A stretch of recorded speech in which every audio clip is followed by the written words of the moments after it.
من الشيطان الرجيم. بسم الله الرحمن الرحيم. الحمد لله الذي هدانا لهذا وما كنا لنهتدي لولا أن هدانا الله. لقد جاءت رسل ربنا بالحق والصلاة والسلام على سيدنا ونبينا وشفيع ذنوبنا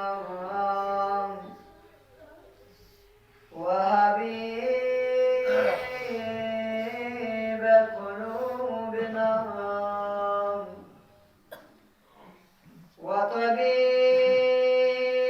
وطبيب نفوسنا مولانا ومقتدانا أبي القاسم محمد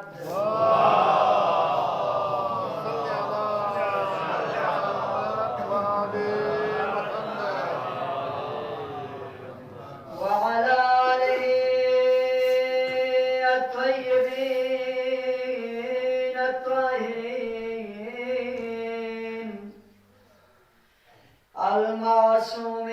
المعصومين المظلومين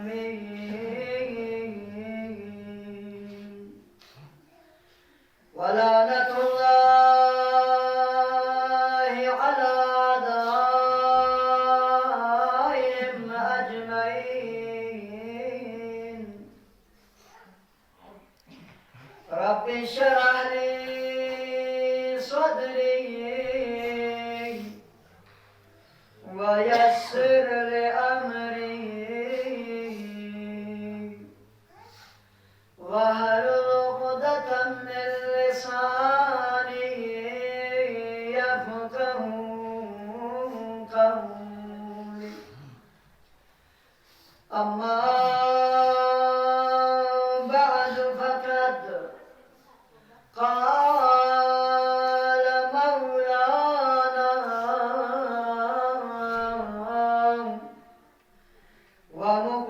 ومقتدانا أمير المؤمنين علي بن أبي طالب عليه الصلاة والسلام. يا ابن آدم إذا رأيت ربك سبحانه يتابع عليك نعمه وأنت تعصيه فاحذره. بر محمد و آل محمد صلوات. اللهم صل على محمد وآل محمد. عزادگان حضرت ابا عبداللہ الحسین و آل حسین علیہ الصلاۃ والسلام، آج جس ہستی سے ہم متوسل و متمسک ہونے جا رہے ہیں، وہ ہستی باب الحوائج ہیں،